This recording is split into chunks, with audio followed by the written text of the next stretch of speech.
Ay, mga idol, gagawa tayo ng video editing tutorial gamit si CapCut. So, lagay ko lang muna ito, yung cellphone natin dito. Oh. Ayan, lagay ko lang. Magpa-frame lang tayo mga idol ha. Saglit, wait. Oh, ayan mga idol, bago tayo mag-acting, no? So, kailangan nakalock yung exposure natin, no? So, click ko yan. Tapos, ilock natin ito, ho. Importante yan mga idol.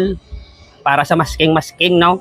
Para hindi mag-iiba yung lighting. Ganyan. O, sige. Acting na tayo. O, dito na ako. Dito na ako mga idol. So, ito yung gagawin ko. Ginanyan ko ang kamay ko. Tapos, acting.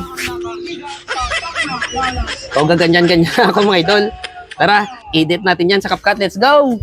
Oh, nandito na tayo sa CapCut mga idol. Napaka-basic lang ito mga idol. So gagamit lang tayo ng masking dito mga idol. Pero una sa lahat, hanapin muna natin mga idol kung saan tayo mag-i-split. Hanapin natin mga idol kung saan visible na ang shadow or anino ng kamay ko kasi dyan tayo mag-i-split. Pag nahanap na natin idol at natapat na, i-split na natin yan mga idol. Pagkatapos, next natin na gagawin mga idol, hahanapin naman natin kung saan pabalik na yung shadow or nawala na. O mga idol, expand nyo lang ang timeline ha para ma-accurate yung paghahanap natin kung saan tayo mag-i-split. O kung nakita nyo na nawala na yung shadow sa frame, dyan na kayo mag-i-split. So ayan, na-split ko na mga idol. O sumount ko lang ang timeline mga idol. Tapos ang gitna, click nyo yan para pumuti. Pagkatapos hanapin sa ilalim ang duplicate. Ayan, hanapin nyo lang sa ilalim mga idol ang duplicate. Pag nakita nyo na mga idol ang duplicate, syempre pindutin nyo na yan. Pagkatapos mag-o-overlay naman tayo mga idol. Habang nakaputi yan mga idol ho or nakaselect, hanapin natin si overlay mga idol sa ilalim. Pag nakita nyo na si overlay, pindutin nyo na yan. Ayan, na-overlay na natin. Pagkatapos mga idol, hold and drag lang natin mga idol. Atras lang natin ng konti mga idol. Sundan nyo lang ginagawa ko dyan mga idol. Pindutin natin ang naka-overlay para pumuti. Pagkatapos hanapin natin ang mask sa ilalim mga idol. Swipe